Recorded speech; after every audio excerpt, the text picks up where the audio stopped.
Salut tout le monde et bienvenue pour le podcast du Forum Fitness Nutrition numéro 2. Alors aujourd'hui je suis accompagné de l'Irlande seulement. Alors salut Gilles. Bah salut Nico. Comment ça va? Bah comme un dimanche, donc écoute ça va, du soleil, de la glandouille, donc ça va. Parfait. Parfait, c'est super. Alors on n'est pas accompagné de Lou aujourd'hui parce que on n'a pas réussi à trouver un créneau où on pouvait se retrouver. Donc je vais faire une première partie avec l'Irlande. Et une seconde avec Lou plus tard qui a 3-4 questions à répondre. Donc après on les assemblera et puis ça fera un podcast. Voilà. Alors on parlait justement tout à l'heure avec Gilles du premier podcast. Il a plutôt bien fonctionné même si on n'est pas sûr à 100% des vues parce qu'on a eu 360 un peu plus de 360 vues sur YouTube, mais on avait fait télécharger le podcast avant parce qu'on n'arrivait pas à le mettre sur YouTube en fait, parce qu'il fallait activer un truc spécial pour mettre une vidéo de plus de je sais plus combien de minutes. Donc voilà, donc là on va le mettre directement sur YouTube et on pourra vraiment se rendre compte du nombre de personnes qui regardent, n'est-ce pas? Ouais, qui écoute même plutôt parce que Ouais, qui regardent, ouais. non, justement, ouais, c'est tout noir, y a pas grand chose à regarder. On va essayer de mettre des petites images d'ailleurs dans ce podcast. Alors voilà. Donc, de nouvelles questions. Pour toi, Lyriandre, aujourd'hui, c'est toi qui gères. Et, et donc, d'ailleurs, pour les questions posées, on avait eu des retours, des gens qui disaient, ouais, les questions, elles sont un peu bof, elles sont un peu... Mais finalement, les questions qu'on traite, c'est les questions qu'on nous a posées. Donc, c'est ça quoi. C'est ça le truc. Après, moi, il y a pas de problème à l'occasion pour qu'on fasse un podcast vraiment super pointilleux sur des trucs assez avancés ou autre quoi. Maintenant, bah, faut que les questions avancées elles sortent quoi. Ouais, c'est ça. Si on nous pose la question comment est-ce qu'on court, bah on répondra à cette question. Hein, si on n'a pas mieux bien sûr, mais voilà, si les questions elles sont de façon basique, voilà. Donc on répond aux questions que vous posez. Donc si elles sont pourries, bah posez les meilleures questions. Exactement. Bon, en tout cas là on a des questions qui vont pouvoir concerner pas mal de monde parce que même si on a beaucoup de pratiquants, il y en a plein qui zappent ça. La première question c'est comment faire un bon échauffement? Alors, un bon échauffement, en tout cas pour la musculation, c'est clairement pas faire 5 à 10 minutes de vélo. Ça c'est le truc que beaucoup de coachs font faire dans les salles quand t'arrives et que tu vois assez souvent, c'est de faire 5-10 minutes de cardio avant une séance de musculation. Avant une vraie séance de cardio ou autre, ça a un intérêt relativement concret. Avant de la musculation, pas vraiment. Déjà parce que ça ne travaille quasiment que le système cardiovasculaire. Et le problème c'est que quand tu fais des types de mouvements qui demandent une certaine force, une certaine explosivité, un travail vraiment mécanique, il faut aussi que justement tout ce qui est squelette, tendons, muscles, faut que la température monte, faut que les tissus s'échauffent, et c'est pas en faisant 5 minutes, tu sais, sur un tapis ou sur un vélo que tout est chaud. Je veux dire, le mec qui fait 5 minutes de vélo, si après il va faire du développé couché et il bombarde, il sent bien que ça l'a pas échauffé plus que ça. Ça au début à la limite quand t'es fort jeune tu le sens pas trop, quand tu commences à être un peu plus vieux et que t'as des douleurs articulaires tu te rends bien compte que ça t'a rien chauffé du tout. Donc à la limite avant les jambes il y a moyen de faire un peu de cardio, mais clairement c'est un travail qui est pas suffisant. Donc le mieux c'est de s'échauffer en faisant évidemment des séries d'échauffement sur les mouvements qu'on va travailler, mais c'est surtout faire des mouvements qui vont chauffer un peu tous les muscles. Donc ça veut dire que avant une séance, que ce soit un split, un full body, de la boxe ou n'importe quoi, faut essayer de faire des mouvements soit agonistes, donc qui vont travailler exactement les muscles qu'on travaille, soit antagonistes, pour justement que tout soit bien chauffé, que les articulations qui demandent de la stabilité soient stables, que celles qui demandent de la souplesse soient souples, etc. Alors le truc, il y avait eu le débat d'ailleurs sur le forum il n'y a pas longtemps, étirement passif, enfin, est-ce qu'il faut faire des étirements avant la séance. En fait, il y a plusieurs types d'étirements. Le type d'étirement qu'on voit quasiment toujours, c'est ce qu'on appelle les étirements passifs. C'est tu prends une position, tu la maintiens, tu attends que la douleur passe un peu et tu forces un petit peu plus dessus. Ça, effectivement, avant une séance de musculation, c'est plutôt déconseillé. Soit parce que si tu regardes un peu les études, les mecs t'expliquent toujours que ça casse un peu la performance. Alors, c'est possible que ça casse la performance. Maintenant, tout le monde le remarque pas, principalement parce que les études, souvent, c'est fait sur des mecs qui doivent s'étirer, et puis juste après, ils doivent faire un saut, tu vois, un truc tout de suite très explosif. Donc, et là, les mecs perdent en performance. Maintenant, une séance de musculation, c'est jamais comme ça que tu l'as fait. Je veux dire, une fois que tu t'étires, tu prends pas ta barre et tu essaies pas de l'acheter à l'autre bout de la salle. Donc, je pense pas que l'impact sur la performance soit aussi important. Maintenant, le problème, c'est que ça chauffe pas vraiment. Et en fait, c'est même les étirements passifs, le but, c'est d'avoir une souplesse, entre guillemets, presque quand tu es mou. Tu vois, normalement, c'est des étirements qui se font en relaxation, tu dois bien respirer, etc. Mais tu peux être très souple au naturel, et dès que tu vas devoir faire un mouvement un peu brusque, ou alors où il y a un peu de contrainte de poids ou mécanique, te faire mal. Et en fait, le type d'étirement qu'il faut faire avant une séance, c'est soit ce qu'on appelle des étirements actifs, soit des étirements dynamiques. Alors les étirements actifs, c'est assez simple. En fait, c'est le même genre d'étirement que les étirements passifs, sauf que quand tu arrives à la fin du mouvement, pendant 1 ou 2 secondes, tu essaies d'aller un petit peu plus loin, pas à fond la caisse, hein, le but c'est pas de s'arracher un truc, mais tu vas toujours chercher un petit peu plus loin ton étirement, et c'est surtout un étirement que tu maintiens pas, parce qu'en fait quand tu fais un étirement passif, tu as toujours un réflexe qui se met en marche par le système nerveux, tu sais, pour te raidir justement et t'envoyer un message de douleur. Et donc le but c'est que ce message n'ait pas vraiment le temps d'arriver, tu vois, ce qui fait que tu gagnes toujours un peu en amplitude, et comme tu gagnes en amplitude, tu vas forcément moins avoir de chances de te blesser derrière. Et l'autre type, c'est l'étirement donc dynamique. Ça, des fois, c'est ce qu'on voit par exemple souvent avant les trucs de boxe ou autre. En fait, tu sais, tu fais tu commences par des petits mouvements sur une articulation et tu les fais de plus en plus amples et de plus en plus rapides pendant quelques secondes et après t'arrêtes. Ça, si tu fais vraiment nimble, c'est dangereux. C'est à la limite le plus dangereux des trois. Maintenant, c'est ce qui prépare le mieux à l'effort, tu sais, en tout cas pour tout ce qui est raideur et souplesse. Après, donc, par exemple, si tu vas faire une séance de pec, avant ta séance, tu as intérêt à travailler avec quelques séries légères, par exemple le dos, les biceps, les triceps, la coiffe des rotateurs, pas forcément toujours qu'avec des L-flies, parce que donc les L-fly, pour ceux qui savent pas, c'est un mouvement qui se fait beaucoup, que les mecs font beaucoup. Pour la fry pineux, tout ça, pour la coiffe des rotateurs. Maintenant, le problème, c'est que les mecs avant n'en faisaient jamais. Et maintenant, les mecs ont tellement peur, tu vois, pour la coiffe des rotateurs, qu'ils en font à toutes les séances. Ils en font lundi, mardi, mercredi. Ça sert à rien de faire toujours le même mouvement. Vous pouvez très bien varier pour d'autres trucs, par exemple, comme les face pulls, qui sont un mouvement vraiment bien, qui fait la fry pineux, le supra pineux, les trapèzes, qui est un peu correctif, je veux dire, tu ramènes du poids vraiment vers l'arrière, donc pour les deltoïdes postérieurs, tout ça c'est pas mal. Bref, faut pas hésiter à changer un peu sur certains mouvements. Maintenant, donc l'échauffement, c'est surtout ça qu'il faut faire. Il faut chauffer progressivement en fait en faisant des mouvements soit de musculation légère, soit pour les tractions c'est un peu moins vrai, mais pour les autres mouvements ça se tient. Faire même des mouvements justement au PDC, c'est-à-dire que avant une séance de coucher, il y a rien qui t'empêche de faire quelques mouvements légers, ensuite tu fais des pompes en montant progressivement l'amplitude, tu peux faire des squats à vide. D'ailleurs les squats à vide, c'est un bon moyen pour ceux qui n'ont pas l'amplitude quand ils font du squat normal, ceux qui disent toujours ouais mais moi je suis grand. Tu travailles au poids de corps, je veux dire la contrainte mécanique est pas énorme. Donc tu peux te permettre de descendre, de travailler la technique, tu sais, de faire quelques reps, et ça chauffe beaucoup mieux et beaucoup plus vite que d'aller faire 10 minutes de tapis, quoi. Et donc tu fais ça, et ensuite tu fais tes séries normales. Et entre deux, tu peux éventuellement faire des étirements, etc. Alors les poulies, c'est un bon truc pour s'échauffer aussi. L'avantage, c'est que la charge est progressive et constante, tu vois, contrairement à certains mouvements à la barre ou autre, où tu as toujours un cap où c'est vraiment dur.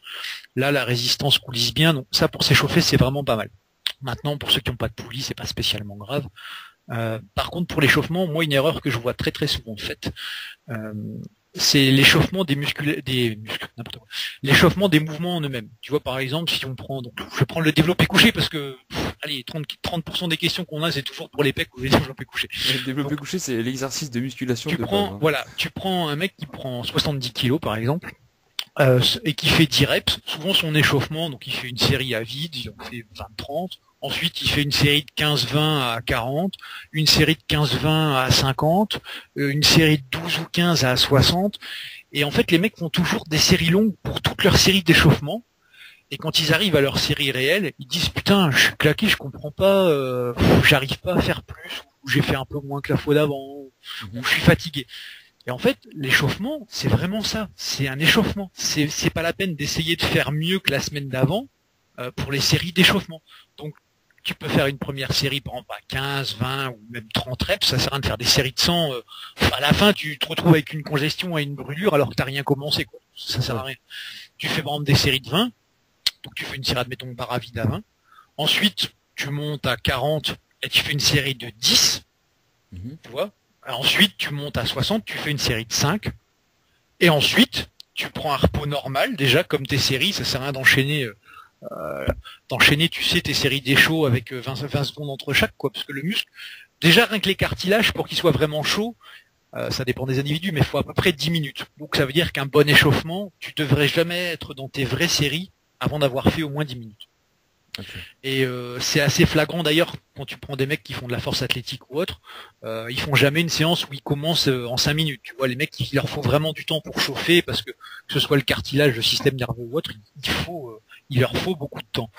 Et donc tu fais par exemple une série donc de 5 à 60 et ensuite seulement tu fais tes séries effectives. L'avantage c'est que tu vas quand même chauffer avec tes différentes séries, donc tes différents poids et tes différentes reps, mais tu vas pas forcément t'épuiser comme le mec qui va se dire tant que c'est léger, je vais m'échauffer avec que des séries longues, tu sais. Ouais. Ce qui fait qu'à la fin, tu as déjà dépensé de l'énergie pour rien. Donc c'est pas vraiment utile. L'échauffement, c'est vraiment un échauffement. Donc tu peux, y compris pour un mec qui va par exemple dire ouais je fais des séries de 20 au DC à 100 kilos, même à l'échauffement, ça sert à rien qu'il fasse 20 ou plus. Il peut s'échauffer avec des séries de 5 ou 10. C'est absolument pas gênant. Au début, ça fait toujours un peu bizarre parce qu'on se dit, ouais, mais je vais pas être assez chaud. Si l'échauffement est bien fait, de toute façon, tu seras largement assez chaud. Mais clairement, faut pas se fatiguer à l'échauffement. L'échauffement, c'est un échauffement. C'est vraiment une transition entre le calme avant et la séance où là, tu as besoin d'être à fond dedans. Mais si tu te mets déjà à fond dedans sur l'échauffement, c'est plus un échauffement. Tu vois, c'est du vrai travail. Ok, donc en fait, un bon échauffement, tu commences tranquillement, donc par exemple, comme tu disais, échauffer un peu tous les muscles qui vont travailler ou pas, donc par exemple, on parle pas du cardio pour l'instant, mais par exemple, pour une séance de pectoraux, on va commencer tranquillement, on peut faire des petits curls, des petites élévations latérales, des petits L-fly, des trucs comme ça, avec 2 kilos, quoi, juste pour sortir du repos, quoi, c'est ça? Ouais, moi ce que je fais par exemple, quelle que soit la séance, je fais toujours un petit peu d'abdominaux. Abdos ou gainage, hein, je veux dire, attention, t'es pas obligé de faire de crunch. Les gainages, justement, c'est très bien et ça prépare mieux à l'effort après. Donc tu peux faire un peu de gainage sans forcer, tu vois, t'essaies pas, je sais pas, de faire le pont pendant 2 minutes ou 5 minutes, t'en fais un petit peu. Pareil pour les lombaires. Parce que les lombaires, justement, c'est le truc que les gens généralement ne chauffent pas assez. Et tu te retrouves quand tu fais, par exemple, des développés pour les épaules ou d'autres mouvements à te dire putain finalement c'est pas dans les épaules que j'ai du mal, c'est dans le dos, quoi, tu vois, parce que t'es pas assez chaud. Donc faire une ou deux séries, évidemment pas l'échec, hein, très loin de l'échec, une ou deux séries de chaque, comme ça c'est un petit peu fait. Ensuite tu peux faire des étirements donc actifs ou dynamiques, et après tu peux faire par exemple, si tu fais les jambes, tu fais un peu d'échauffement des mollets d'abord, j'ai bien dit des mollets, ensuite les ischios, ensuite les quads, et ensuite tu commences. Après, si tu fais les pecs, moi par exemple avant les pecs, généralement je m'échauffe, donc je fais coiffe des rotateurs, deltoïde postérieur, soit ça, soit du rowing, histoire de faire un peu tous les antagonistes, et puis d'avoir un peu de sang, tu sais, dans l'arrière, quoi, pour bien être ancré dans le banc. Après, souvent je fais des curls marteau ou un équivalent. Michael Gundil, par exemple, avait fait une vidéo qui était pas mal pour échauffer justement tout ce qui est biceps, gouttière, mon supinateur et tout ça. Et après, évidemment, là, j'entame pour un peu les pecs, un peu les triceps, etc. Après, pareil, quoi. Pour le dos, généralement, moi, je fais donc abdos, lombaires, coiffe des rotateurs. Ensuite, je fais un peu de triceps à la poulie. Je fais un peu de pec, mais genre, tu sais, sur une machine, quoi, ou un peu de pompe, un truc comme ça. Et ensuite, là, je fais quelques séries d'échauffement de dos, quelques séries pour les biceps, etc., quoi. Et généralement, moi, un échaud, je dois être facile à 10 minutes, et pour les jambes, je dois être à 15 minutes. Maintenant, le mec qui veut faire vraiment super bien, et qui a tout son temps, avant l'échauffement, il peut même faire ce qu'on appelle des automassages. Il faut un petit peu de matériel. Mais alors là, c'est encore mieux. Tu vois, je veux dire, l'avantage, c'est que ça enlève un peu les douleurs partout, ça reposture correctement le corps, ça active un peu tout.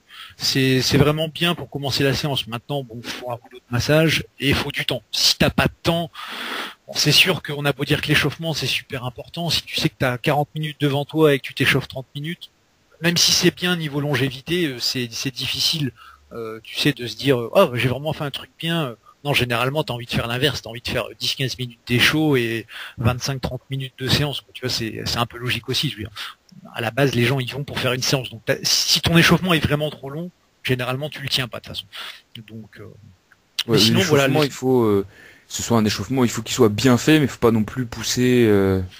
Bah, sauf si t'as un extrêmement gros niveau, mais clairement, faut doser. Il faut doser. Maintenant, comme par exemple disait Rudy.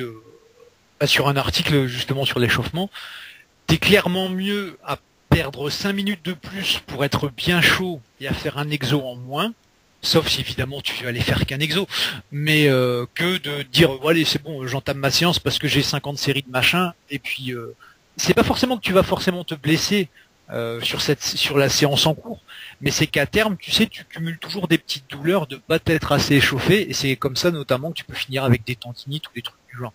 Et là pour le coup, c'est plusieurs séances que tu vas zapper. Bah, c'est ça, et c'est que bon, tu vois, moi c'est des erreurs que j'ai fait au début, et je sais que maintenant, et ça me prend en traître, hein, je veux dire, je sais pas forcément le prévoir. Des fois, je commence une séance, et c'est quand je commence à arriver à des poids lourds que je sens que j'ai une articulation qui me déglingue. Ouais. C'est parce que j'ai pas assez chauffé, j'ai pas fait correctement avant. Donc, franchement, il vaut mieux effectivement faire un mouvement en moins, ou même une série en moins ou autre, et faire ton échauffement à fond. Pareil, il faut pas hésiter à le moduler. Je veux dire, quand t'es en hiver, vaut mieux chauffer un peu plus.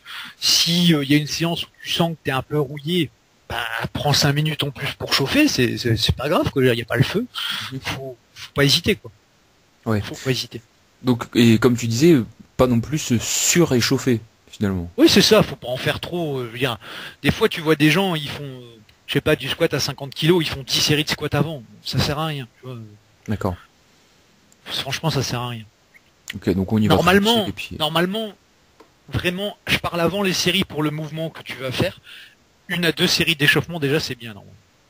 En plus des petits exos qu'on aura fait avant, des petits... Ouais, ou sur les petits exos. Je veux dire, moi, par exemple, je sais pas, je peux faire de l'épaulé développé, je fais 1 ou 2 séries, et voilà. Et ensuite, je passerai aux séries vraiment sur le mouvement. Par exemple, si je fais des tractions, aux séries d'échauffement sur les tractions. Faut pas faire 50 séries d'échauffement par muscle, pas non plus. Et pour les échauffements comme ça, moi ce que je fais, je sais pas si c'est la bonne chose à faire, je fais ça sous forme de circuit en fait. Par exemple, je fais des petites extensions triceps, ensuite je vais là-bas, je fais mes petites élévations latérales. C'est des poids légers et voilà, je prends pas de repos quoi. Je fais un petit circuit sur 2-3 minutes où je fais mes petits exos. Alors, dans les grandes lignes, c'est bien. Les 2 seuls trucs où faut faire gaffe, le premier, c'est effectivement que ce soit pas le cœur qui te lâche en premier. Tu vois, si tu sais en faisant ton circuit que finalement tu commences à être un peu essoufflé, c'est que ton circuit est soit trop rapide. C'est pas un circuit, un gros circuit de training, non, c'est un petit circuit d'échauffement quoi. J'enchaîne les petits exos quoi. Non, ça tu peux, parce que justement ça fait aussi le travail un peu cardiovasculaire, tout ça. Donc ça c'est pas gênant. Après le tout, c'est que même pour les séries d'échauffement, comme je te disais, il faut laisser du temps entre 2 séries pour un même mouvement. Si tu as ton petit circuit, c'est pas gênant. Le temps que tu fasses le tour de tes mouvements, voilà, tu sais, le muscle sera reposé un moment. Après, le tout, c'est ça, c'est de pas te dire, je fais une série d'échauffement de triceps, je compte jusqu'à 5, j'en fais une deuxième. Ça sert à... non, c'est pas ce que je fais. En fait, je fais genre... Ah, tout à fait, j'ai compris. Un petit curl, voilà, c'est ça. Un peu de dos, un peu de... Ouais, non, ça, tu peux faire ça, c'est très bien, y a pas de souci. Ok, bon bah voilà. Bon, si quelqu'un veut faire un petit circuit, il sait que c'est possible. Non, c'est pas gênant, mais de toute façon, c'est pas parce que, je veux dire, quand tu veux prendre beaucoup de muscles ou beaucoup de force, tu fais rarement des circuits, que se dire que le circuit, ça sert complètement à rien. Je veux dire, y a aucun problème à faire un circuit pour s'échauffer, quoi. De toute façon, si tu regardes ce que font la plupart des autres sports, je veux dire, bon, à part que souvent on te fait courir 5-10 minutes autour de ta salle, ton ring ou autre, c'est plus ou moins ça que tu fais. Tu fais toujours des circuits, par exemple les mecs vont te faire faire une vingtaine de roulades, ensuite tu fais un peu de burpees, ensuite tu fais un peu... C'est un peu le même système, tu sais, c'est voilà, tu fais du travail cardiaque tout en travaillant sur ta mobilité, tu fais différents mouvements. Non, ça tu peux faire un circuit, c'est absolument pas gênant. Très bien. Bon bah moi j'ai ma petite réponse. Donc là pour l'échauffement on a plutôt bien répondu. On peut aussi faire donc les étirements, donc ça l'étirement, l'échauffement entre guillemets, ce qu'il faut éviter. Les étirements passifs avant, c'est pas génial. On peut, mais l'intérêt est vraiment limité. Et il y a des gens en qui justement ça peut être pire que mieux. Et ensuite, voilà, faire 5-10 minutes de cardio, c'est pas... Disons que tu te sens toujours un peu chaud, bah parce que t'as sué, voilà, tu sens qu'il y a de la chaleur. Maintenant, c'est pas au niveau du cœur le problème majoritaire quand tu fais par exemple de la musculation. C'est surtout qu'il faut être chaud sur tous les muscles que tu vas travailler. Et donc pour ça, faire 5-10 minutes de cardio, c'est pas l'idéal. Tu vois jamais les powerlifters ou les haltérophiles, tu les vois pas commencer à se dire allez vas-y on fait 20 tours de piste et puis non ça sert à rien. Tu vois enfin c'est pas que ça sert vraiment à rien mais c'est du temps de perdu par rapport à des trucs beaucoup plus profitables que tu peux faire. Ouais, vaut mieux passer 15 minutes à bien s'échauffer tous les muscles que 10 minutes à faire du vélo et 5 minutes à s'échauffer. Exactement. D'autant que voilà le cardio à la limite il faut en faire mais t'es mieux à faire des séances à part ou à d'autres moments après ou autre. Parce que des fois les mecs se disent bon allez comme faut que je fasse du cardio je fais 20 minutes avant. Bon, tu vois c'est pas forcément que tu vas faire une séance merdique derrière mais ça chauffe pas comme ça devrait quoi. Ok. Et d'ailleurs pour les étirements passifs tu disais que fallait être assez souple donc éviter les faire avant la séance ou pendant. Est-ce que vaut mieux pas les faire par exemple j'avais lu ça les jours de repos? Bah l'idéal, si tu veux profiter du côté relaxation, etc., c'est soit après, soit effectivement les jours de repos. Parce que normalement, les étirements passifs, si tu veux pouvoir allonger au maximum ton mouvement, il faut normalement que tu sois complètement détendu. Tu vois, donc un peu comme les cours dont des fois on se moque à tort, tu sais, de yoga, pilates et tout, où tu vois les nanas en tutu qui prennent des grandes respirations. Ben en fait c'est comme ça qu'on devrait faire des étirements passifs. Tu vois, quand tu vois les gens qui essaient de travailler le grand écart ou les ballerines, elles ont jamais l'air, tu sais, super énervées comme les mecs avant de faire un RM, tu vois, ils sont pas à cran, quoi, tu vois. Parce que si tu te mets à cran, tu respires pas bien, t'es tendu, et c'est absolument pas le but des étirements passifs. Donc, le problème, c'est que comme ça doit se faire normalement vraiment cool Raoul, si tu fais ça juste après ton cardio et avant de commencer ta séance, c'est un peu contradictoire, tu vois. Donc, surtout que le problème, c'est que toutes les articulations, comment dire, ne demandent pas forcément d'être ultra souple avant de démarrer de la musculation. La musculation, enfin, je veux dire, tous ces types de mouvements qui ont une forte contrainte mécanique sur le corps, il faut à la fois une certaine souplesse pour ne rien t'arracher, mais il faut aussi une certaine raideur, histoire que justement tu puisses lutter contre ce qui est au-dessus de ta tête, au-dessus de ton cou ou autre, tu vois. Donc tu as des articulations, par exemple tu prends l'épaule, ça sert à rien d'être méga souple des épaules. Il y a des articulations comme ça où il faut une certaine stabilité, et si tu étires tout partout, tu peux te retrouver justement à favoriser en fait la blessure, tu vois, alors que tu voulais le contraire. Donc, faut pas. La souplesse, de toute façon, c'est clairement pas le truc à travailler. La vraie souplesse, hein, je parle. C'est pas le truc à travailler juste avant une séance. Faut faire ça à part. Avant la séance, c'est vraiment l'échauffement. Ok. Bon bah là, on a bien répondu à la question. Si on nous repose la question dans un prochain podcast, je crois que on kick. On kick là. Donc là, ouais, bon, alors ici on a une deuxième question. Ça parle, enfin la question c'est qu'est-ce que les techniques d'intensification? Ouais, ça c'est les questions pourries, tu sais, genre tu fais un podcast sur la cuisine et un mec te demande comment cuisiner. Voilà. En apprentisseur. Alors, généralement, ce qu'on entend par des techniques d'intensification, c'est des petites techniques qui changent la façon dont on fait normalement des séries. Après, la façon d'intensifier un entraînement, il y a plein de façons, mais c'est pas vraiment des techniques. Tu sais, par exemple, si tu vas décider d'aller plus proche de l'échec, ou à l'échec, entre guillemets, t'intensifies ton training. Si tu passes de je fais 3 séries à 6 séries, tu vas intensifier sur le muscle en question en montant le volume. Si tu réduis les temps de repos, forcément, tu vas avoir plus de mal à soulever un même poids. Ça, c'est pas vraiment des techniques d'intensification, c'est des changements de paramètres, tu sais, dans l'entraînement. Alors après, les techniques d'intensification, il y en a un sacré paquet.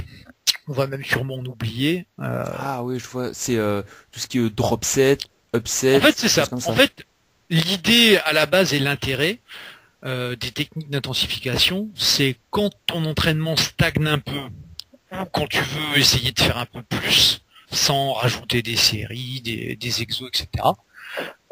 Tu utilises des techniques d'intensification. Alors il y en a un sacré paquet. Les plus connus utilisés, donc tu as les répétitions forcées. Donc là, soit à la fin de ta série, quelqu'un t'aide pour faire quelques reps en plus, soit ça peut se faire aussi tout seul sur certains exos, mais pas sur tous. Par exemple, je sais pas, tu fais du curl avec halter. Quand tu as du mal à monter, la dernière, tu prends ton autre main et tu t'aides pour monter. Bon, ça c'est une technique très simple. Alors, les reps forcés, l'inconvénient, c'est que c'est assez difficile de récupérer correctement quand on fait beaucoup. Et l'autre problème, c'est que tu as intérêt à être avec quelqu'un qui te connaît bien. Parce que souvent, si tu fais faire ça par un inconnu, tu vas te retrouver avec un mec qui va lever la barre à ta place. Donc, ça sert pas à grand chose. Ou alors, à l'inverse, tu vas dire, bah écoute, j'en fais une ou deux en plus, et le mec te lance pour en faire 50. Tu vois, t'as fait une série de 10, et pendant 20, il te dit, allez, vas-y. Et résultat, la série d'après, tu fais que de la merde, parce que t'es complètement cramé. Donc ça sert, c'est pas forcément utile. L'intérêt des répétitions forcées, bon, on va éviter tous les pipeaux sciences, ça va monter ton taux de testostérone et d'hormones de croissance, etc. Déjà c'est difficile à doser, et en plus c'est pas que c'est pas intéressant, mais il faut voir à long terme. Tu sais, si c'est pour que ton hormone elle soit 50% plus haute pendant 3 minutes, à la fin de ta journée ça va pas changer grand chose. Donc c'est pas vraiment la question. L'avantage des répétitions forcées, déjà c'est de faire une série forcément un peu plus longue que ce que tu avais fait, mais c'est que pour la force, tant que tu récupères, et j'insiste parce que c'est le problème avec beaucoup de techniques d'intensification, c'est pas que c'est forcément dur de les faire, c'est qu'il faut récupérer correctement après. Tant que tu récupères, ça t'aide à récupérer de la force plus vite, effectivement. Et l'autre intérêt des répétitions forcées, c'est que ça te met aussi un peu plus à l'aise avec un poids. Tu sais, si par exemple tu fais du squat, t'es à 150 kg, t'as fait 5 répétitions, tu dois en faire 6. Si un mec t'aide à faire la 6e, que t'arrivais pas à faire par toi-même, la fois d'après, tu seras déjà plus en confiance pour en faire 6, puisque tu sais que tu l'as déjà fait. Ouais. Tu sais, c'est un peu le même système que, ce qui est pas forcément une bonne idée, mais des fois où les mecs chargent un peu la barre, ils font une ou deux reps et puis ils reposent. C'est forcément utile en soi, mais c'est que psychologiquement, la fois d'après, c'est un poids que t'as déjà senti, tu sais. T'as déjà tâté, quoi. Tu sais Ouais, que exactement. la barre va pas t'écraser. Tu sais que t'es Voilà, quand en même fait, là, quoi. le truc de tâter, ça paraît toujours très con quand on dit tâter une barre ou un mouvement, mais c'est exactement ça. Je veux dire, c'est que comme c'est un poids que t'as déjà senti, c'est le problème, c'est que quasiment tout le monde a déjà eu ça. Si t'as l'habitude, par exemple, de travailler à 40 kilos, le jour où t'en mets 42 et que tu sors la barre, t'as l'impression qu'elle en fait 120. Tu vois, t'as l'impression que le truc est vachement plus lourd que d'habitude, alors que pas du tout. Mais par contre, ton système nerveux, lui, il a pas l'habitude, donc directement, il te prévient qu'il y a un truc qui est pas net. Tu vois. Mais donc ça, ça peut être une technique qui est pas mal. Après, l'inconvénient, effectivement, c'est qu'il faut bien récupérer. Il faut faire gaffe au risque de blessure. Parce que forcément tu vas plus loin que tu n'aurais été tout seul, donc c'est un peu plus risqué. Et puis tu peux aussi avoir le partenaire d'entraînement inverse, c'est-à-dire celui qui veut tellement pas t'aider, qui t'aide pas du tout. Donc ça, des fois, ça peut être. Donc au final, tu fais pas 10 reps plus 2, t'en fais 12. Bah, en fait, le problème surtout, c'est que des fois le mec par exemple va t'aider, enfin le mec t'aide pas du tout. Ta barre se bloque parce que bah t'es au point critique, et en fait ce que tu vas faire, c'est de l'isométrie pendant 15 secondes. Et là, la barre, bah, elle va faire ce que certains qui s'entraînent chez eux ont déjà eu au coucher, c'est-à-dire que bah, elle monte plus, elle descend. Et donc là, quand tu fais ça avec donc des répétitions forcées, parce que tu fais pas des répétitions forcées sur des séries de 50, c'est pas l'intérêt, c'est souvent sur des séries moyennes ou lourdes. Quand tu fais ça sur des séries où t'en fais 3 ou 5 par toi-même, c'est assez risqué. Tu vois, ça peut être assez risqué. Donc t'as cette technique-là. Après, t'as donc ce qu'on appelle le travail en négatif. Soit tu accentues ce qu'on appelle donc la phase excentrique, c'est-à-dire celle où tu allonges le muscle, puisque normalement c'est la phase où tu as le plus de force, tu as selon les gens et les muscles entre 20 et 40% de force en plus. C'est pour ça d'ailleurs que quand tu fais une série, c'est toujours beaucoup plus simple de ralentir sur la phase retour que de ralentir sur la phase aller, tu vois. Et donc cette technique, c'est soit tu rallonges le temps sous tension de la phase excentrique, par exemple, je sais pas, tu fais du leg curl ou des tractions, tu montes entre guillemets rapidement et tu essaies de descendre lentement. Soit, et là c'est pareil, ça demande d'avoir quelqu'un pour t'aider, tu peux avoir quelqu'un qui entre guillemets freine un peu ton mouvement, tu vois, lutte contre toi sur la phase retour et te laisse te démerder pour la phase aller. Alors ça honnêtement c'est très traumatisant. Ceux qui l'ont fait pourront te dire oh, c'est génial les sensations, mais c'est vachement dangereux et c'est un truc pour bien t'arracher. Pour donner un exemple pour ceux qui suivent pas mal la muscu, un mec qui a toujours fait des séries reps forcés, reps trichés, excentriques de la mort, etc. C'est Tom Platz. Tu vois Tom Platz maintenant, c'est à peine s'il peut courir. Ouais, je crois qu'il était mal en point, hein, lui, je l'avais vu. Il est déglingué de partout. C'est aussi simple que ça. Ça a été un des plus impressionnants à voir à l'entraînement, mais résultat, il est déglingué de partout. Ouais. Donc, parce que le problème, c'est que t'arrives à un stade où tu profites aussi beaucoup, tu sais, du réflexe élastique, tu sais, entre les deux faces, parce que forcément, le mec, par exemple, il te ralentit, et au moment où il te lâche, bah forcément, bah comme un élastique, tu vois, ça revient tout de suite, quoi. Donc ça, c'est assez dangereux. Après, donc, t'as aussi les répétitions trichées. C'est pas spécialement un truc que je conseille, ni que je déconseille. En fait, le principe de la répétition trichée, c'est de te permettre de faire plus que ce que tu aurais fait si tu étais strict. Dans le principe, c'est forcément bien. Dans la réalité, le problème, c'est que ça dépend déjà comment tu triches. On a tous vu, comme on dit, des curl bro faire des sortes d'extensions lombaires mortelles. Enfin bon, bref, quoi, ça ressemble à rien. Ça, c'est très dangereux, ça sert pas à grand chose. Et en plus, souvent, t'as l'air con. Donc c'est pas. En plus de ça. C'est en plus de ça. Après, par contre, tu peux tricher d'une façon qui est assez productive. En fait, déjà généralement, par exemple, pour prendre l'exemple du curl. Je pense notamment à Gundil ou Delavier qui font souvent ça sur des vidéos. En fait, les mecs souvent disent ouais, regarde, ils trichent. Parce que les mecs, ce qu'ils font en fait, c'est qu'au début du mouvement, si tu regardes, ils se plient un peu en avant, ils montent, donc forcément ils montent aussi un peu avec l'aide des lombaires et tout ça, hein, on est d'accord. Et en fait, ça facilite le début du mouvement. Et si tu regardes la fin du mouvement, c'est fait quasi entièrement avec le bras.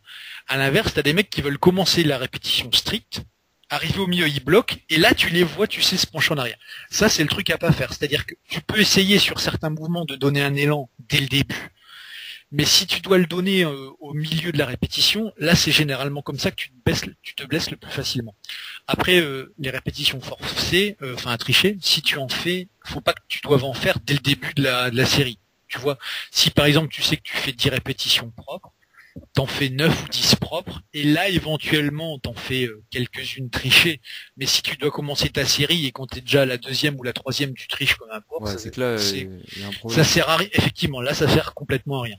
Pareil, les répétitions trichées, c'est pas un truc que je ferais surtout. Et il y a des mouvements, mais ça dépend des morphologies, où il faut mieux éviter quand même de tricher, quoi. Genre les extensions lombaires, tu vois, le soulevé de terre, c'est pas un truc où j'essaie de faire des reps trichés. Ouais, mais genre par exemple, on voit souvent les reps trichés au curl bar. Ouais. Est-ce que si par exemple je fais des séries de traction pronation, bon j'en fais on va dire 12, et sur la 13e je vais un peu me balancer avec les genoux, un peu comme au CrossFit, est-ce que c'est triché, est-ce que c'est contre-productif En théorie c'est triché, maintenant ce sera forcément plus productif que si tu t'étais arrêté. Dans le sens où faut pas se leurrer, chacun triche à différents degrés, mais si tu regardes bien, que ce soit un mec qui fasse de la fonte, du PDC, la méthode la fait, ce que tu veux, quand tu fais une série, les premières répétitions, c'est toujours les plus belles. Ouais. Tu peux regarder n'importe qui, c'est toujours la même chose. Les premières sont les plus belles, les plus légères sont les plus belles, et quand tu arrives lourd, ou quand tu arrives en fin de série, les reps elles sont toujours moins belles et tu commences toujours à tricher un peu. Donc les tractions, c'est utopique d'imaginer par exemple que quelqu'un qui fasse 40 reps, les 38, 39, 40 vont être aussi propres que les premières. Elles sont forcément un peu plus trichées puisqu'il y a de la fatigue qui s'accumule. Et donc pour contrebalancer, tu vas essayer d'utiliser d'autres muscles en plus, tu sais, pour t'aider à soulever. Mmh. Donc si ça arrive en fin, c'est pas gênant et tu peux les compter. Après il y a une différence entre te filer un petit peu d'élan. Ouais, non, bien sûr. Est-ce que tu vois des fois à la salle où t'as l'impression que le mec il est en train de faire une brasse pour essayer de monter en traction. T'as l'impression qu'il a monté des étages comme ça. Bon, ça après ça sert à rien. Maintenant c'est pareil, ce qu'on appelle les Kipling pull-ups, ce que font au CrossFit. Je veux dire, c'est pas des tractions qui sont censées travailler à mort et principalement les dorsaux, etc. Tu vois, ça a déjà un but vachement différent et c'est aussi des tractions qui servent surtout, en fait, pour faire les muscle-up, tu sais. C'est pour faciliter aussi le passage justement entre la traction et le dips.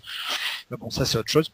Alors attends, qu'est-ce qu'il y a d'autre comme technique d'intensification? Parce qu'il y en a un paquet. Les élastiques, ça en est? Tu peux considérer ça comme une technique d'intensification. Disons que tu peux donc, que ce soit au PDC ou avec de la fonte, utiliser des élastiques. Maintenant, honnêtement, à moins d'avoir un certain niveau, et puis à moins de savoir s'en servir, moi j'éviterais. Déjà, j'en ferai pas pour les mouvements communs, j'en ferai vraiment que pour les séances où tu veux travailler l'explosivité. Et où là, par contre, effectivement, que ce soit sur du PDC ou du travail normal, ça peut être rentable. Après, l'autre intérêt des élastiques, c'était pas vraiment l'intérêt premier, mais c'est une technique. Par exemple, celui qui a du mal à faire des tractions, s'il a des élastiques, si tu en mets, tu sais, sous tes jambes ou sous tes genoux, en fait, ça va t'aider dans la phase concentrique, donc la plus dure, puisque l'élastique forcément fait sa phase de retour, lui, donc il t'aide un peu à monter. En fait, il te déleste un peu, si on veut. Tu vois. Ah oui, donc quelqu'un qui, par exemple, sait pas faire de traction, ça peut l'aider à en faire. Maintenant, même s'il fait ça, faut quand même essayer d'en faire à côté sans, parce que tu sais, c'est comme tout, quand tu fais avec une aide, le jour où t'en as pas, tu fais jamais exactement le même mouvement. Donc, t'as intérêt à le travailler quand même un peu à côté. Après, donc, t'as le principe ce qu'on appelle des rest pauses. Ça, c'est également un truc que quasiment tout le monde fait sans s'en rendre compte. C'est un peu comme les répétitions trichées. En fait, c'est quand tu as fini normalement ta série, tu t'arrêtes pendant un temps relativement court. Ça peut être 5 secondes, 15 secondes, des fois même 20 ou 30 secondes, et tu refais quelques répétitions. Alors souvent, moi je vois les mecs qui font ça, ils vont quasiment à l'échec ou à l'échec, ils reposent la barre, ils attendent un peu, ils en font une. Honnêtement, c'est pas l'idéal pour le rest pause. T'es mieux à t'arrêter un peu avant l'échec. Par exemple, si tu sais qu'à 10 tu cales, t'es mieux à t'arrêter à 8 ou 9. Tu te reposes un peu et tu en fais. Parce que la différence, c'est que le mec va en faire 10, puis une, puis peut-être une encore. Toi, tu vas en faire 8, 9. Après, tu pourras en faire 3 ou 2, puis encore 2 ou 3. Donc, si tu fais le total de répétitions que tu auras fait, ça restera vachement plus avantageux tout en étant moins taxant pour la récupération que d'aller comme un bourrin et puis de vouloir y retourner. Maintenant, le rest pause, comme je te dis, c'est quelque chose qu'on fait presque tous sans faire exprès. Tu le vois très facilement sur des mouvements, par exemple, comme le squat ou la presse à cuisse. Si ouais, t'attends un peu, quoi. Tu sens que celle-ci était plus dure, tu prends un tout petit peu de souffle et boum, tu repars, c'est ça? T'as tout compris. Si tu prends un chrono, tu vas voir, par exemple, le mec fait ses premières répétitions en 4-5 secondes, et les dernières, il va toujours marquer un arrêt, déjà parce qu'il faut reprendre son souffle, et aussi parce que voilà, il en profite pour se reposer un peu dans une position où tu peux facilement te reposer. Tu vois. Donc ça, c'est une technique qui est pas mal, aussi bien pour gagner de la force que pour enchaîner des répétitions, tout simplement. Vois, donc ça c'est utile de le faire quand, en fait, c'est bien utilisé par tout le monde quand on n'a pas trop conscience de le faire. Dès qu'on le fait consciemment, on a plus de chances de faire des conneries, c'est ça? En fait, c'est surtout que c'est comme tout. Si déjà tu vas à l'échec, c'est plus traumatisant. Ça peut, il y a une logique, hein. Je veux dire, ça, c'est pas forcément inutile d'aller à l'échec. Maintenant, le problème, c'est que si tu vas à l'échec, que tu te laisses que genre 10-15 secondes et que tu refais derrière, tu vas te faire 2 ou 3 échecs en peu de temps. C'est taxant. C'est difficile de bien récupérer après. Il y a des gens qui vont réussir à en profiter pendant un moment, tu vois, mais pas tout le monde. Donc des fois, t'es mieux à t'arrêter un peu avant l'échec, comme pour tes séries normales. Tu prends une pause et là t'en refais quelques-unes, tu sais. C'est plus simple et ça te casse moins la suite de la séance parce que des fois, il y a peut-être beaucoup de gens qui ont eu ça, c'est que si tu bourrines vraiment beaucoup au début, tu vois bien que les perfs sur les mouvements d'après sont pas les mêmes. Parce que t'as tellement donné que soit les triceps vont cramer en premier, soit la poigne, soit il y a toujours un truc qui viendra te faire chier, quoi. Donc mais sinon non, le rest pause c'est une très bonne technique et par exemple Rudy Koya avec la technique de format fixe que lui utilise et où il essaie de rajouter 1 ou 2 répétitions toutes les semaines. Notamment, tu peux le faire avec du rest pause. Il y a toujours des jours où tu es plus fatigué. Si tu sais que tu avais prévu d'en faire 11 et que tu sais que tu vas pas les faire d'un coup, à 9 tu t'arrêtes, t'attends un peu, t'en refais 1 ou 2 et puis voilà, et t'as tes 11 et c'est bouclé, tu vois. Okay.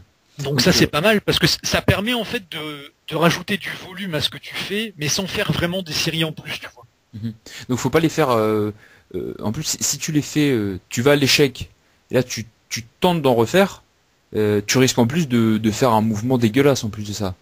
C'est ça. Maintenant, c'est toujours pareil. Bon, déjà, si t'es dopé, c'est moins gênant. Maintenant, si tu dopes pas, le facteur qui conditionne de toute façon quasiment tous tes entraînements, vraiment le premier, c'est les blessures éventuelles, mais c'est la récupération.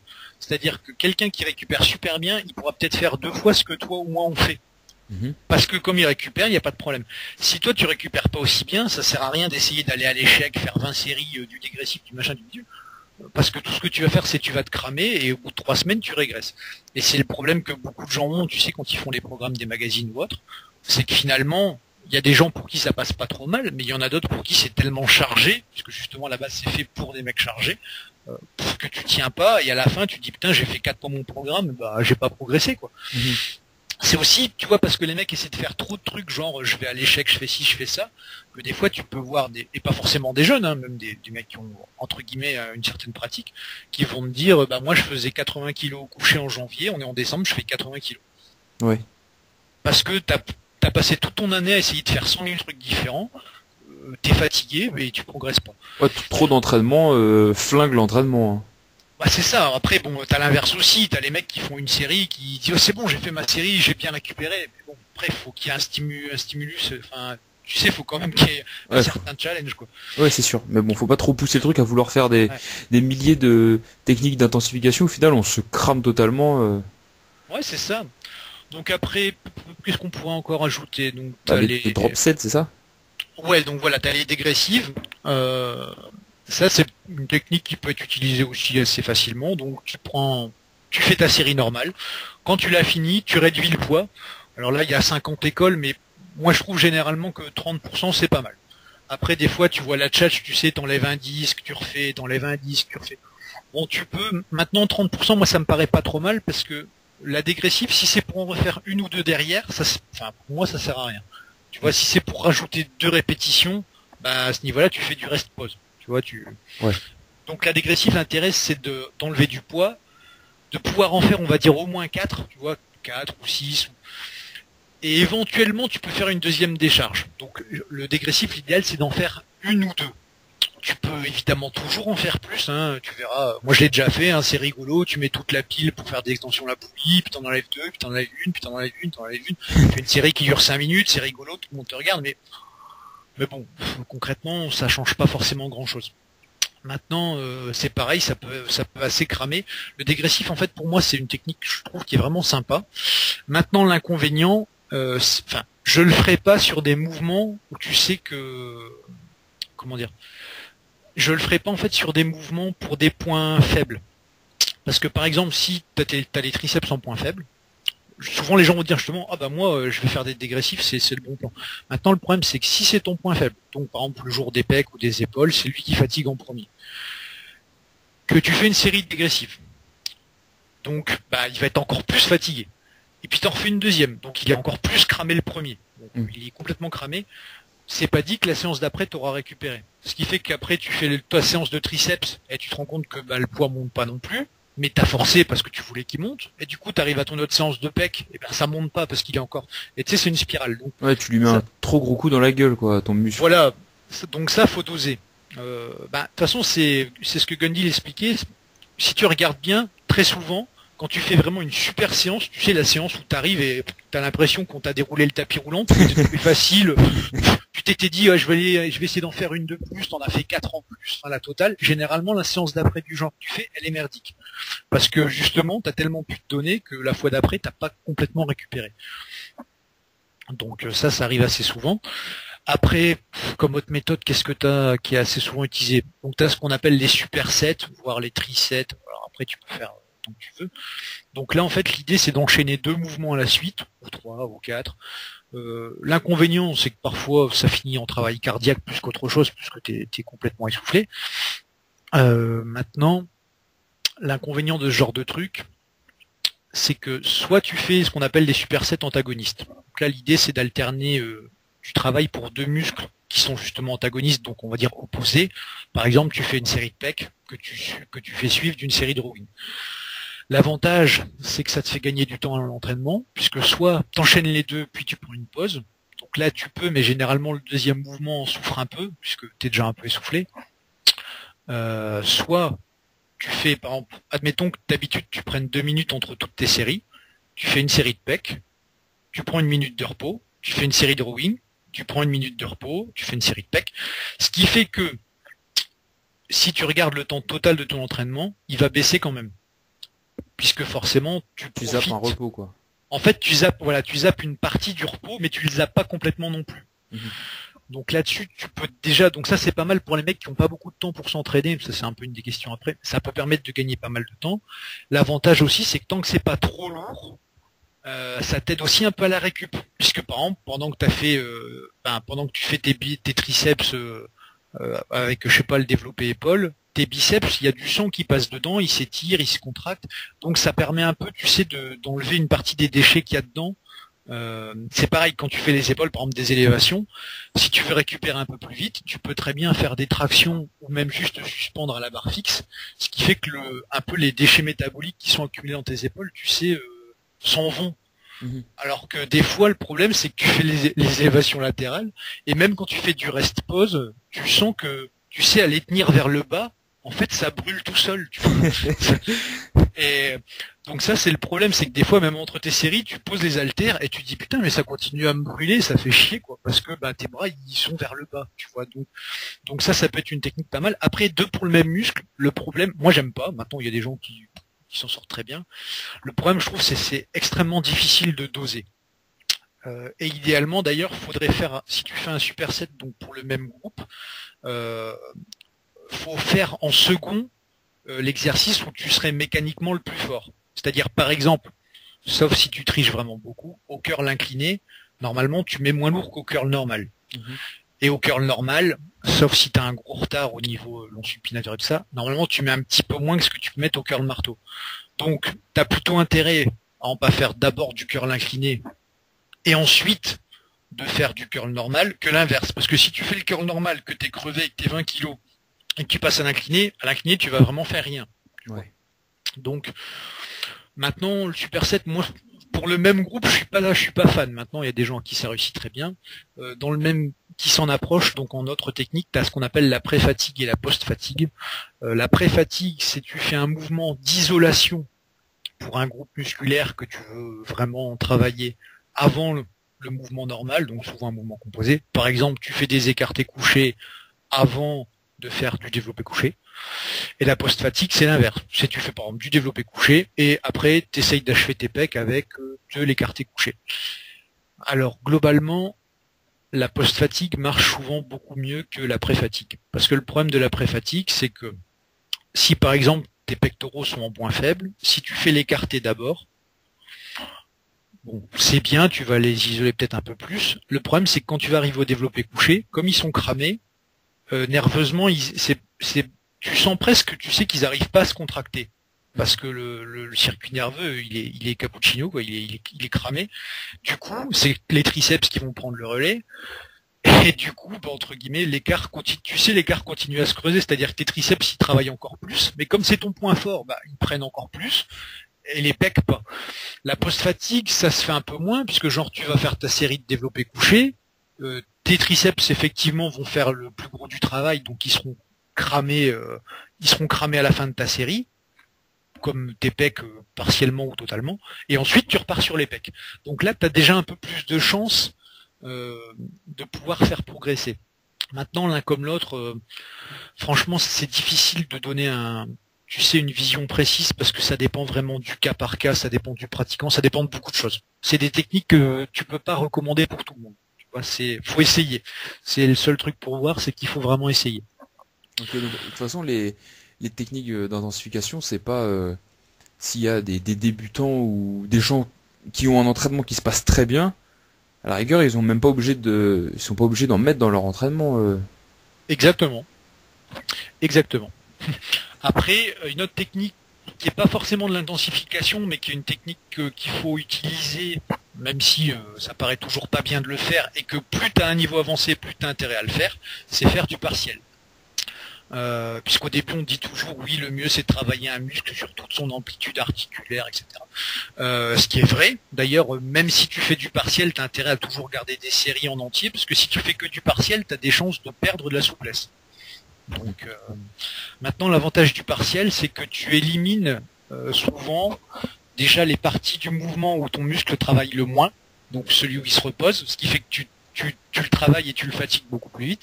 Et après, l'autre intérêt du partiel, c'est surtout au niveau articulaire. C'est-à-dire que quand tu fais, et moi c'est une grande erreur que j'ai fait, au développé couché, au développé militaire, je tendais toujours les bras à fond, en haut.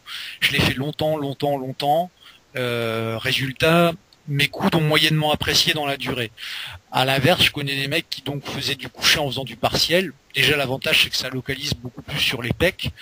Et l'avantage, c'est que tu n'as pas, tu sais, ce moment où alors, en fait, la barre ne repose que sur tes coudes. En fait. Oui, quand t'es parfaitement tendu, quoi.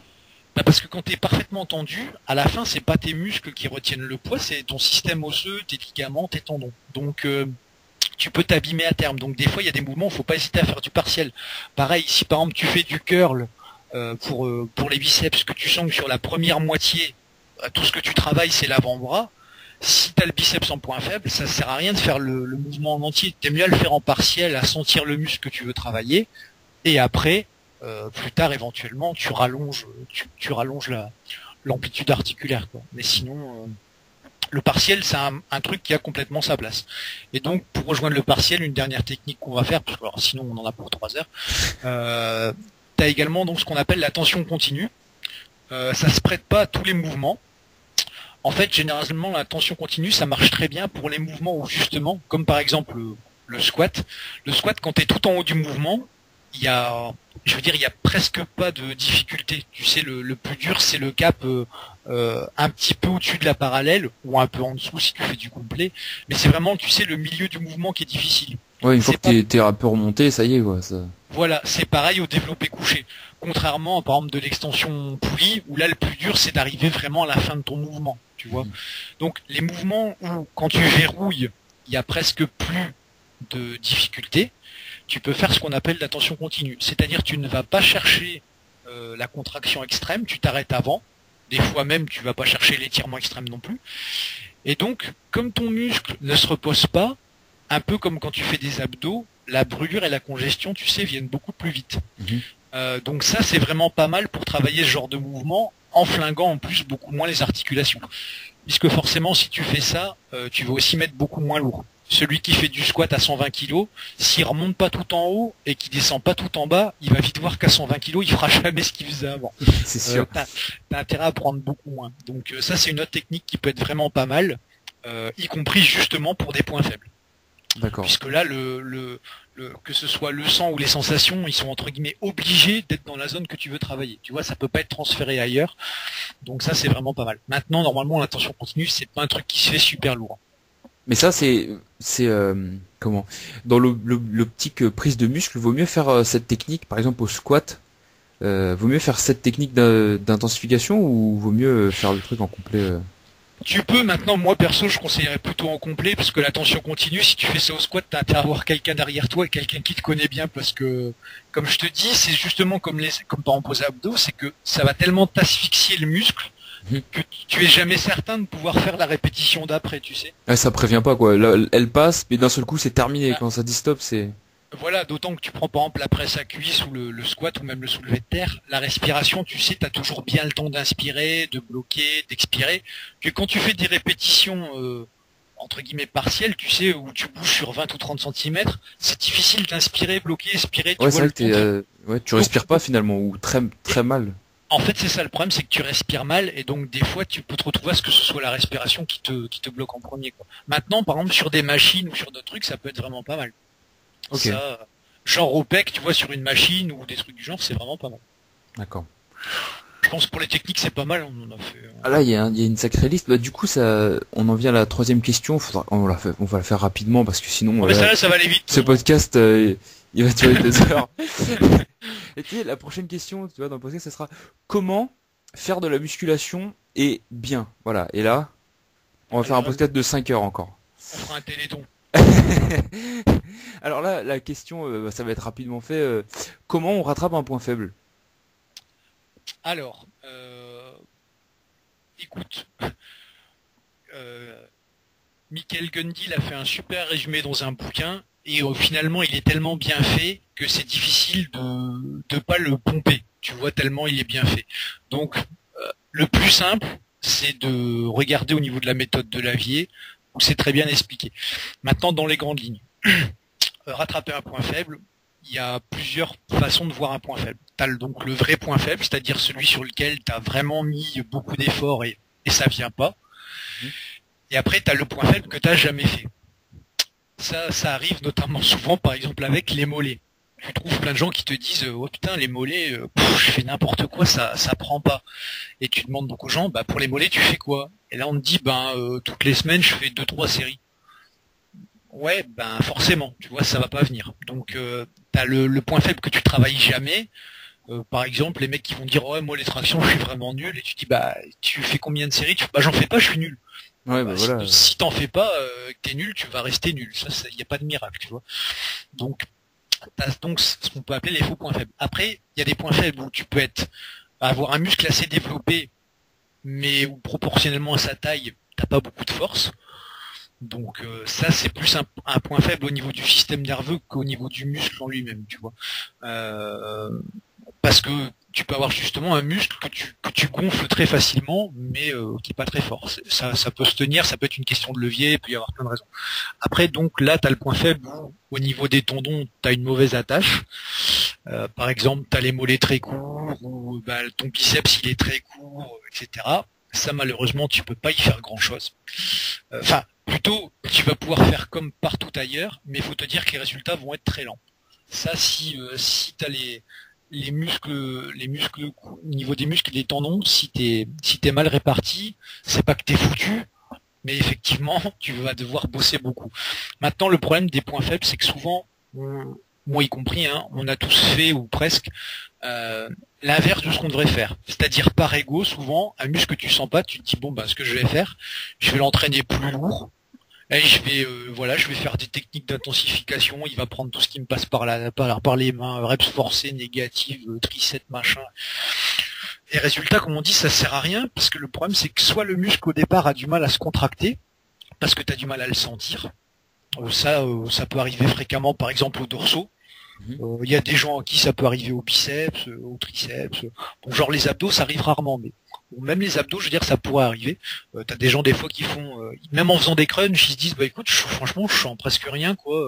Je sens tout, les fissures de la hanche, des trucs comme ça, quoi. Bon, ça, le problème, c'est que si tu fais encore plus lourd, c'est ce qu'on disait tout à l'heure, finalement, c'est tes points forts qui vont tout de suite faire le plus gros du travail, donc ça changera rien. Donc un point faible, déjà, normalement, ça se travaille plus léger que ce que tu faisais avant. Si tu fais par exemple du tirage poitrine à 80 kg et que tu prends pas de dorsaux, ça sert à rien de rester à 80 kg. Il faut redescendre. Donc pour ce type de mouvement, il y a la solution souvent, c'est soit de faire donc du partiel, de travailler soit la portion où le muscle travaille, par exemple pour le pullover, ne faire que la portion basse, mais vraiment basse, c'est-à-dire une amplitude ridicule, genre 5 ou 10 cm, pour en fait vraiment juste profiter, du réflexe d'étirement, pour envoyer un peu des décharges, pour apprendre vraiment à sentir le muscle. Parce que c'est assez rare d'avoir un point faible sur un muscle qu'on sent super bien. Quand ça arrive, c'est que c'est là parce qu'on a une sale attache au niveau des muscles et des tendons, et là, effectivement, ça gonflera difficilement. Et donc déjà, il faut réussir à apprendre à le sentir. Donc ça veut dire qu'il faut pas aller trop lourd, qu'il faut pas s'arrêter à l'échec, il faut s'arrêter bien avant. Tu vois, des fois, par exemple, au développé couché, je sais pas si toi ça t'arrive, ou quand tu fais des dips ou autre, les premières répétitions, tu sens très bien les pectoraux, et plus t'avances, moins tu les sens. Ouais, c'est ce qui m'arrive aux dips, ouais. Voilà. Si c'est le cas, quand tu commences à plus les sentir, t'arrêtes ta série. Et point. Tu vois, tu cherches pas, si t'as fait 10 au lieu d'en faire 40, c'est tout, t'en as fait 10. Tu prends pas trop de repos, et tu refais une série. Et au fur et à mesure du temps, tu vas te rendre compte que tu vas le sentir de plus en plus jusqu'à le seuil que tu avais auparavant, quoi. Après, donc, faire des séances en plus pour le muscle en question légère, c'est aussi pas mal. Puisque forcément, un muscle que tu travailles 2 ou 3 fois plus souvent, il va pouvoir aussi développer ses connexions nerveuses et tu vas apprendre à le sentir 2 ou 3 fois plus vite. Et le truc qui est pas mal pour ça, qui se faisait déjà un peu avant et que justement Gundy l'a pas mal démocratisé, on va dire, c'est les séries de 100 répétitions. Alors une série de 100 répétitions, contrairement à ce que je vois des fois, c'est pas une série où tu fais 100 répétitions d'un coup. En fait, c'est souvent une série où, selon le mouvement, on va dire tu fais 20 à 30, voire 20 à 40 répétitions sans pause. Par exemple, tu fais, je sais pas, on va dire tu fais des câbles à la poulie pour les pecs. Tu fais 20-25 répétitions. Tu t'arrêtes un peu. En fait, tu vas faire du rest pause pour faire 100 reps. Tu t'arrêtes un peu, t'en fais une dizaine. Tu t'arrêtes un peu, t'en fais une dizaine, etc. jusqu'à ce que t'en aies fait 100. Maintenant, 100, c'est pas un chiffre magique. Ça peut être 80, ça peut être... Déjà, même des séries de 50, c'est très bien. C'est très long, quoi, en fait. En fait, l'intérêt, c'est que, normalement, les muscles que t'as en point faible, c'est ceux qui congestionnent et qui brûlent le moins. D'accord. Tu vois donc, il faut que tu apprennes aux muscles à sentir et il faut surtout que le sang passe plus facilement dedans. Tu vois, c'est que tu as des muscles, effectivement, où tu te rends compte que tu fais 3-4 séries et ça gonfle pas vraiment. Tu vois. Ce qui, pour des performances athlétiques, c'est pas forcément une mauvaise chose. Parce que bon, si je sais pas, t'es boxeur et que tes biceps ils congestionnent à mort dès que tu fais 10 punch, ça va pas t'aider parce qu'après tes bras sont lourds, ça te gêne. Donc, pour les performances athlétiques, c'est pas forcément une bonne chose de congestionner. Maintenant, pour celui qui veut sentir un muscle, qui a un point faible, il faut justement qu'il apprenne à le congestionner et à sentir la brûlure. Les courbatures, par contre, alors là justement, c'est pas du tout un signe que le muscle il a super bien travaillé ou que le point faible se développe. Généralement, d'ailleurs, si tu prends certains points faibles comme le haut de pec, tu peux avoir un haut de pec qui se développe pas du tout et avoir des courbatures super facilement. Je veux dire, moi par exemple, le haut de pec, il est pas extrêmement développé, il est pas plat, mais bon, il n'y a pas non plus de quoi faire un bouquin. Par contre, tu peux être sûr, chaque fois que je fais de l'incliné, il est cramé, mais cramé pendant 2-3 jours, quoi. Et pourtant, ça vient pas. Maintenant, le problème c'est ça, c'est qu'il faut trouver un mouvement. Souvent, donc on part plus sur un mouvement d'isolation, parce que si tu fais un mouvement composé, t'as toujours le risque que ce soit d'autres muscles qui crament avant, ou qui fassent le plus gros du boulot. Donc ça sert à rien. Le point faible, ça se travaille soit sur des mouvements donc d'isolation, par exemple des cœurs, pour les pecs, ça peut être des écartés ou de la poulie, etc. ou des machines. Parce que l'avantage des machines, c'est que c'est pas très compliqué, t'as pas trop à t'embêter, tu peux vraiment te concentrer sur ce que tu fais. Après, pour le dos, forcément, c'est un peu plus compliqué parce que tu isoles jamais complètement un muscle, mais le dorsal, c'est un des muscles les plus durs à isoler. C'est quasiment impossible de travailler que le dorsal. Il y a toujours quelque chose qui travaille à côté. Donc là, effectivement, il vaut mieux faire léger. Le pullover partiel, par exemple, ça peut être pas mal. Après, du rowing avec halter, tu sais, où tu vas volontairement exagérer, ou à la poulie, tu vas volontairement exagérer le mouvement avec une légère torsion. C'est pour ça qu'il faut aller léger. Enfin, tu sais, c'est ça, c'est que soit il faut réussir à isoler une petite partie, soit il faut travailler sur des mouvements que tu fais jamais. Maintenant, c'est ça. Le point faible, c'est que c'est du travail normalement léger, fréquent, et pas très traumatisant. Faut juste apprendre à faire un petit peu travailler ses muscles pour qu'ils comprennent qu'il existe en fait. En fait, moi je te dirais, le point faible, c'est le seul muscle qu'on devrait vraiment entraîner comme de la gonflette. D'accord. Tu vois. C'est-à-dire que là, effectivement, tu pourrais dire je fais de la gonflette. Je prends un muscle, je fais quelques séries, voilà. Maintenant, pour un truc qui est vraiment un point faible, tu peux même le faire presque tous les jours. Tu fais quelques séries sans forcer, et voilà. Je veux dire, ça c'est un truc. D'ailleurs, pour cette histoire de point faible, bon là, ça parlera plus aux femmes qu'aux hommes, mais tu vois par exemple ça pas mal sur les femmes, tu sais, qui ont énormément de cellulite et de gras sur certaines zones. C'est très rare d'avoir beaucoup de gras sur des zones dont tu te sers souvent. Tu vois, généralement les zones où tu stockes, c'est des zones où tu t'en sers jamais, où il y a ce qu'on appelle donc une inhibition au niveau musculaire, voire au niveau nerveux. C'est pour ça que tu peux te retrouver avec des mecs qui vont te dire je comprends pas, quand je travaille les cuisses, je sens pas trop mes fesses, alors qu'ils ont un cul énorme. Parce que justement, comme le sang circule pas, les déchets s'accumulent, le gras vient, le gras reste parce qu'on n'en a jamais besoin, et ça s'installe. Donc un point faible, c'est quelque chose qu'il faut travailler plutôt souvent. Par contre, qu'il faut pas travailler intensément. Voilà. C'est plus une question de volume que d'intensité. C'est le muscle, vraiment la petite princesse, quoi. Il faut c'est ça. Maintenant, ça peut être très long à rattraper un point faible. Hein. Je veux dire, le mec qui a un programme rattraper un point faible en 3 semaines, c'est bidon. Tu rattrapes jamais un point faible en 3 semaines. Ça prend des mois et des mois. Maintenant, quand bien même tu veux absolument rattraper un point faible, tu as toujours intérêt à ne pas le faire pendant une période. Tu sais, si tu fais ça par exemple pour les quadriceps, il faut qu'à un moment, pendant 1 ou même 2 mois, tu t'arrêtes de le faire et tu fasses un entraînement normal. Déjà, parce que sinon, ton muscle s'habitue aussi à ce que tu fais, et ça te permet un peu justement de mettre en pratique ce que tu as essayé d'apprendre. Tu vois, est-ce que vraiment tu le sens mieux? Est-ce que ça va mieux se développer, etc. À la limite, tu peux très bien faire ça. Tu peux très bien à l'année te dire, voilà, en septembre, je vais essayer de faire un peu les triceps, octobre, je fais un peu le dorsal, etc. Ok. Voilà, donc là on a répondu à à 2-3 questions qui étaient plutôt longues. Donc ce qu'on va faire pour pas avoir des podcasts trop longs, c'est que je vais sortir celui-ci. Ce sera le podcast épisode 1,5 ou 2. Ouais, et puis comme ça, avec Lou, dans la semaine prochaine, on fait les questions que Lou avait, plus les tiennes. Plus Ouais. peut-être une autre si on a le temps, parce que là on a des grosses questions. Ouais. Ouais, mais je pense que là, franchement, vu les questions, si on veut bien les traiter et que ça soit clair, vaut mieux pas trop faire plus long, sachant que Lou, pour les gens que ça intéresse, donc les questions pour la prochaine fois, Lou, il y a l'alimentation anti-acné, puisqu'on en avait parlé il y a quelques temps sur le forum, il y a eu un petit débat là-dessus. L'importance des lipides dans la diète, les vitamines, pourquoi les légumes. Donc des questions qui peuvent être assez basiques, mais bon, qui vont quand même servir à tout le monde et qui sont pas forcément si basiques que ça, puisque des fois on voit encore des mecs qui, après 5 ou 10 ans, font des diètes genre zéro lipides. Et donc Lou fera également que prendre autour de l'entraînement, donc tout ce qui peut être glucides, protéines, BCA et compagnie. Voilà. Et donc on... vas-y. Non, j'allais dire, donc on fera ça pour le prochain, sachant que on en fera peut-être encore un en plus donc de celui-là au mois d'août. On va en faire là quelques-uns pendant qu'on a des dispos. Surtout pour justement ce type de questions qui est pas forcément des questions de débutants, mais des questions très générales. Comme ça, à partir de la rentrée, on va essayer de faire, on va dire peut-être 15-20 minutes ou même 10 minutes pour des questions entre guillemets de débutants ou globales, et par contre faire des trucs un peu plus spécifiques ou avancés, y compris pour des sports en particulier. Par exemple, faire effectivement un podcast plus sur les arts martiaux, un plus sur le foot, etc. quoi. Ça, on essaiera de faire ça éventuellement donc avec des intervenants. Maintenant, moi, j'avais déjà même quelques potentiels intervenants, mais le problème, c'est que là, avec l'été, c'est assez difficile, comme on le voit pour le podcast, d'avoir les dispos de tout le monde, quoi. Chacun un peu. Ouais, la rentrée c'est beaucoup plus simple. Hein. Soit ses vacances, soit des trucs. Oui, parce que bon, j'en avais déjà parlé il y a longtemps. D'avoir un ou deux auteurs français assez connus pour tout ce qui est muscu et compagnie pour les podcasts, mais il faut qu'on arrive à goupiller des créneaux et c'est pas toujours facile. Maintenant, par contre, à partir de la rentrée, ça devrait pouvoir se faire très facile.